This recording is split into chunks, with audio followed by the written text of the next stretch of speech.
দিয়াৰ পিছত আপোনাৰ ইয়াৰ কাম হৈ গ'ল গোটেইখিনি। তো হৈ যোৱাৰ পিছত আপোনাৰ নেক্সট গুচি গ'ল।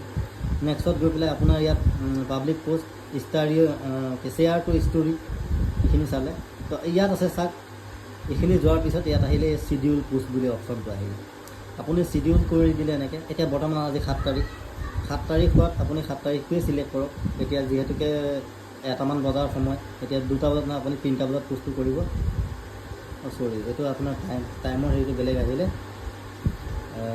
চিডিউলটো 7 তাৰিখ দিলে, 7 তাৰিখটো অ'কে কৰিলে। অ'কে কৰাৰ পিছত আপুনি কেতিয়া দিব? 4টা বজাত দিলে। 4টা বজাত 4টা কিমানত দিব? এইটো মিনিটটো আহিলে। 4টা 5তে দিলে। 4টা 5 PM ছিলেক্ট কৰিলে। আকৌ বেকলৈ গ'ল, এনেকৈ বেক গুচি আহিল আৰু ইয়াত পোষ্ট কৰি দিলে।